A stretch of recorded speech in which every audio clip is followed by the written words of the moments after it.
Nang ikalawang taon ni Dario na hari, ng ika-6 na buwan, ng unang araw ng buwan, dumating ang salita ng Panginoon sa pamamagitan ni Hagai na propeta, kay Zorobabel na anak ni Sealtiel, na gobernador sa Huda, at kay Josue na anak ni Josadak, na dakilang saserdote na nagsasabi, "Ganito ang sinasalita ng Panginoon ng mga hukbo, na sinasabi, ang bayang ito ay nagsasabi, hindi pa dumarating ang panahon ng pagtatayo ng bahay sa Panginoon."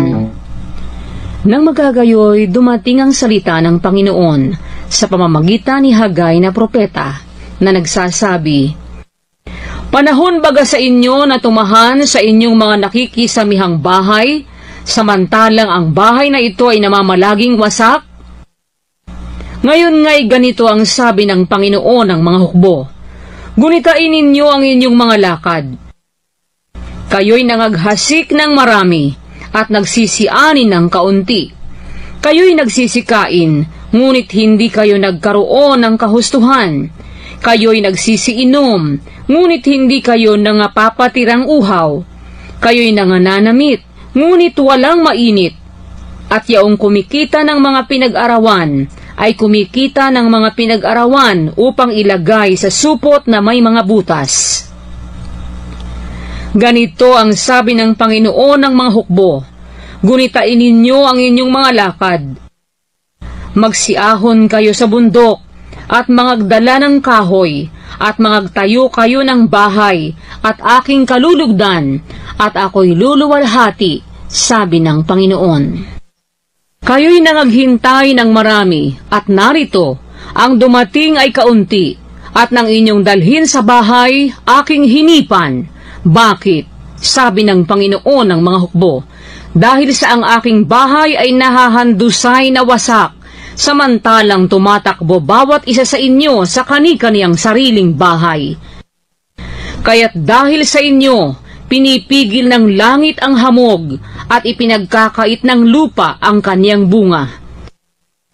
At ako'y nagpasapit ng pagkatuyo sa lupa, at sa mga bundok, at sa trigo, at sa alak, at sa langis, at sa sumisibol sa lupa, at sa mga tao, at sa baka, at sa lahat ng pinagpagala ng mga kamay. Nang magkagayoy, si Zorobabel na anak ni Sealtiel, at si Josue na anak ni Josadak, na pangulong saserdote, 10 ng buong nalabi sa bayan, nagsitalima sa tinig ng Panginoon nilang Diyos, at sa mga salita ni Hagai na propeta, na siyang sinugo ng Panginoon nilang Diyos, at ang bayan ay natakot sa harap ng Panginoon. Nang magkagayoy, nagsalita si Hagai, na sugo ng Panginoon, ayon sa pasugo ng Panginoon sa bayan, na nagsasabi, ako'y sumasa inyo, sabi ng Panginoon. At kinilos ng Panginoon ang kalooban ni Zorobabel na anak ni Sealtiel, na gobernador sa Huda, at ang kalooban ni Josue na anak ni Josadak, na pangulong saserdote, at ang kalooban ng buong nalabi sa bayan. At sila'y nagsiparoon at nagsigawa sa bahay ng Panginoon ng mga hukbo na kanilang Diyos. Nang 24 na araw ng buwan, ng buwang ika-6 ng 2 taon ni Dario na hari.